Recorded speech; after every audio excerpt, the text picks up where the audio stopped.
오늘은 단재강세 4483년, 배달 4359년, 양력 1월 27일, 음력 섣달 초하을에, 이 시간은 1월 넷째 주 화요일 새벽 경배 시간입니다. 이번 주에 한배금께서 주신 말씀은 온전함은 오직 한배금께 있다. 한배금을 모셔라 라는 말씀입니다. 이 말씀은 우리의 진리 속에 뚜렷이 나와 있죠. 우리가 망령됨으로 달리고자 하지 않는 이상 우리는 하느님을 모셔야 합니다. 왜냐하면 우리 삶의 주체는 하느님이시라고 분명히 밝혀주셨습니다. 그것이 대종질입니다. 우리의 삶에 내 마음대로, 내 뜻대로, 내 몸 편한 대로 행하여 나가는 것이 우리 삶의 완성이 아니라 하느님께서 베풀어 주시는 것을 받들어 그것으로 이루어내는 것이 우리 삶의 완성입니다. 그것이 대종질이죠. 우리가 하느님의 쓰임이 되는 것, 하느님께서 행하여 베푸심이 나를 통해서 드러나게 되는 것, 그것이 대종의 이치입니다. 그렇기 때문에 그것을 이루기 위해서는 반드시 우리 삶의 주체는 하느님이셔야 합니다. 그리고 하느님께서 우리 삶의 주체가 되시고 나의 행함은 오직 하느님의 쓰임이어야 하지요. 그래서 무엇이든지 내 마음대로 해서는 안 되는 것이죠. 내 뜻대로 해서는 안 되는 것입니다. 내 몸 편한 길을 따라가서는 안 되는 것이죠. 오직 한배금을 모셔야 되지요. 한배금을 모시는 것은 나에게 있습니까? 하느님이신 한배금께 있습니까? 나에게 있지요. 그렇기 때문에 우리는 자성구자하는 것입니다. 내가 얼마나 한배금께 지극히 공경하여 모시느냐, 그것은 나에게 있지요. 그렇기 때문에 하느님께서 소리와 기운으로 드러내시든 드러내시지 않든 그것으로 우리가 하느님을 모시는 것이 아니라 내가 얼마나 나의 성품으로부터 하느님의 씨앗을 차고 지극한 공경을 다하여 하느님을 모시느냐, 거기에 달려있는 것이죠. 일의 화행은 소위 즉삼야라는 말씀, 우리가 하느님을 모시기 위한 그 한 뜻으로 지극히 공경하여 나가게 되면 우리는 그 쓰임이 되니 즉삼 셋으로 나간다. 하느님의 대덕과 대혜와 대력이 나를 통해서 성품으로 드러나고 목숨으로 드러나고 정기로 드러나게 됩니다. 그것이 우리 삶의 완성이지요. 그래서 성통공안, 하느님을 지극히 공경하여 통하게 되면 공적을 완성하게 된다라고 하신 것입니다. 처음부터 끝까지 우리 삶의 완성은 하느님을 모시는 것입니다. 한배의 소리 기운 밖에서 굳지 말고 내 신부 공경하라, 내 영대 밝히어라. 하느님의 소리 기운은 우리가 만날 수 없습니다. 하느님의 소리 기운을 찾는 것이 아니라 내가 어떻게 하느냐를 보는 것이죠. 내가 하느님을 공경하는 만큼 하느님께서 내 머리꼴에 내려와 임하신다. 그 말씀이 자성구자 항제이노라는 말씀입니다. 내가 얼마나 공경하느냐, 내가 얼마나 정성 들이느냐. 하느님께서는 모습이 없이 모습하시고 말씀이 없이 말씀하시고 함이 없이 행하신다 하셨습니다. 그것이 신도 하느님의 도지요.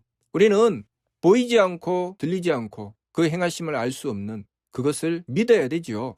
내가 내 삶을 가지고 내 마음, 내 기운, 내 몸을 가지고 눈에 보이느냐, 기운으로 느껴지느냐, 손으로 만져지느냐, 그것으로 판단하여 그것만 믿는 것이 아니라 보이지 않는 것, 들리지 않는 것, 그 행함을 알 수 없는 것, 그것을 믿고 또한 내가 행하는 것, 내 마음과 내 기운과 내 몸을 보이고 들리고 행하는 그것을 또한 믿어서 내가 무엇을 하는지 지극히 살펴야 되지요. 내가 무엇을 하는지 지극히 살피고 나의 행함을 지켜나가게 되면 하느님께서 보이지 않고 들리지 않고 그 행함을 알 수 없으신 그 행하심으로 온전히 이루어 주십니다. 우리는 미래를 알 수 없지요. 왜 미래를 알 수 없을까요? 그것은 모습 없이 모습하시고 말씀 없이 말씀하시며 함이 없이 행하시는 하느님께 속해 있기 때문입니다. 그래서 우리는 우리의 미래를 알 수 없습니다. 우리의 과거는 어디에 있습니까? 내 기억 속에 있죠. 우리들에게 있죠. 우리의 과거가 우리의 삶 속에 드러나는 것이 아니라 그것 또한 보이지 않는 곳, 들리지 않는 곳, 그 행함을 알 수 없는 곳에 있습니다. 우리의 삶을 거쳐서 과거로 가면 또한 하느님께 돌아가게 되고 우리의 삶에 아직 다가오지 않은 미래는 하느님께 속해 있습니다. 단지 하느님께서 이 순간 나의 삶을 허락하셨을 뿐입니다. 그렇다면 내가 무엇을 해야 될까요? 하느님의 쓰임을 받을 수 있도록 하느님을 지극하게 공경하여 모시는 것입니다. 그래야 내 삶 속에 모든 보이지 않고 들리지 않고 그 행함을 알 수 없는 모든 것이 온전하게 이루어져 나가게 되는 것입니다. 우리는 내 몸에 있는 오장육부도 보이지 않고 들리지 않습니다.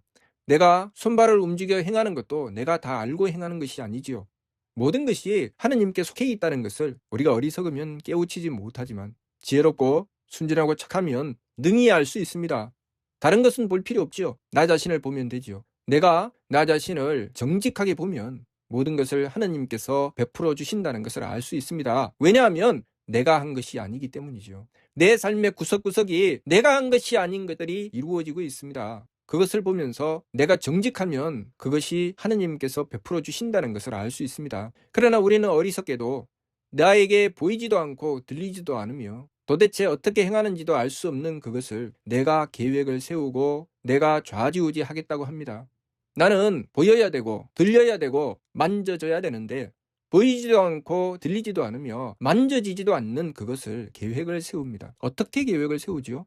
내가 알 수 없는 그 미래를 지금 아는 나를 통해서 계획을 세웁니다. 어떻게 계획을 세우죠? 무슨 수로 계획을 세웁니까? 그래서 우리가 계획을 세우는 것이 이루어지는 것이 아니라 그것이 될 수도 있고 안 될 수도 있다는 결국은 보이지도 않고 들리지도 않는 세계를 만나게 되는 것입니다. 그렇다면 우리가 이렇게 이치에 맞지도 않는 길로 나가며 지금 나에게 보여지고 들려지고 내 몸의 감각으로 알게 되는 그 세계에서 보이지도 않고 들리지도 않는 그것을 계획하는 이 이치도 맞지 않는 짓을 이제 멈추고 보이지 않고 들리지 않는 그것은 모습 없이 모습하시고 말씀 없이 말씀하시며 함이 없이 행하시는 하느님께 의지하고 하느님께 구해야 이치에 맞지요. 그리고 하느님께 구하여 내 삶의 주체로 받아들여야 그것이 이치에 맞죠. 그렇게 행하였을 때 내 삶은 보이지 않는 것을 통하여 보이는 것이 드러나게 되니 그 온전함을 얻게 되는 것입니다. 우리는 내 눈에 보여야 되고 내 귀에 들려야 되고 내 몸으로 만져져야 그것이 있다고 믿습니다. 그러나 그것은 모든 보이지 않고 들리지 않고 만져지지 않는 것이 바탕이 되지 않으면 결코 드러나지 않습니다. 하늘의 씨앗이 땅속에서 열심히 자라서 싹이 트고 나왔을 때 우리가 그 땅속에 있는 씨앗을 인정하지 않으면 그 씨앗은 싹을 트고 나올 수 없습니다. 밖으로 솟아오르는 그 새싹은 반드시 보이지 않는 땅속에 뿌리가 있는 것입니다. 우리의 참됨과 우리의 거짓됨 또한 우리의 보이지 않는 곳에 그 뿌리가 있습니다. 그래서 보이지 않는 곳에 그 뿌리를 바로잡지 않으면 밖으로 드러나는 것은 그 뿌리에 따라서 드러나게 되는 것입니다. 어리석음은 그것을 감추는 것이죠. 그 어리석음은 내가 근본이 착하지만 밖으로 드러나는 것은 악함이라고 여기고 내가 근본이 악하지만 밖으로 드러나는 것은 착함으로 포장할 수 있다고 생각합니다. 그러나 그것은 우리의 어리석음이죠. 우리가 그렇게 어리석게 행하게 되면 우리가 만나는 세상은 온통 허망합니다. 가짜를 만나게 되죠. 끊임없이 가짜를 만납니다. 그래서 자성부자해야 되는 것이고 부자기통이라는 말씀을 믿어야 됩니다. 스스로 속이지 않을 때 통한다고 하셨습니다.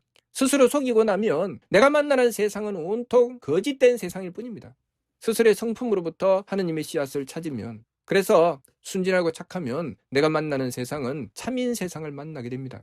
보이지 않는 것은 보이지 않는 것으로 인정하고 보이는 것은 보이는 것으로 인정하여 그 근본에서부터 쓰임에 이르기까지 온전하게 받아들일 때 우리의 삶은 온전해진다는 것을 알아야 합니다. 그렇기 때문에 온전함은 오직 한 배금께 있다. 한 배금을 모셔라 라고 하신 것입니다. 우리의 삶은 나 자신을 정직하게 들여다보면 내 삶의 주가 내가 아니라는 것을 너무나도 뚜렷하게 알 수 있습니다.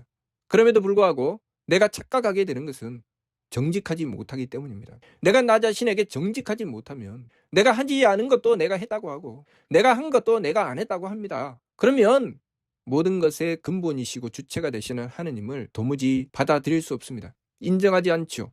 하느님을 인정하지 않으면 내 삶도 부정되는 것입니다. 그것을 깨닫지 못하기 때문에 끊임없이 그 허망한 세계를 망령되게 달리는 것입니다. 그 허망한 세계는 누가 만들었습니까? 하느님께서 만드신 것입니까? 하느님께서는 참된 세계를 만드셨습니다. 그 허망한 세계는 내가 하느님을 인정하지 않고 이치에 어긋난 길을 나가는 내가 만드는 것입니다. 나에게 정직하지 않으며 스스로 속여서 허망한 세계를 만들어내고 말지요. 그래서 헛된 것을 믿습니다. 보이지 않는 참된 것을 믿지 않고 내가 보이는 것으로 보이지 않는 것을 이루겠다는 그 허망한 생각, 그 허망한 헛믿음을 가지게 되는 것입니다. 보이지 않는 세계에서 나 자신에게 정직하면 하느님을 믿게 되고 하느님을 믿으면 보이지 않는 세계가 바탕이 되어 보이는 세계가 이루어진다는 것을 알 수 있습니다.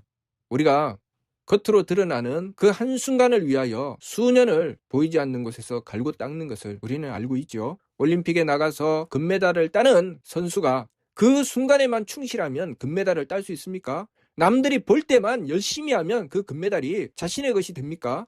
남들이 보지 않는 곳에서 피나는 노력을 다하는 것을 누가 합니까? 우리는 그 선수들이 어떤 노력을 하고 어떻게 삶을 살아가고 있었는지 알고 있었습니까? 알 수 있습니까? 우리는 그들이 단 몇 분, 단 몇 초를 그렇게 행하는 모습만 봅니다. 그러나 그들이 그것을 이루어내기 위해서 보이지 않는 곳에서 얼마나 피나는 노력과 정성을 들이는지 우리는 그것을 모르죠. 우리의 삶은 그런 것입니다.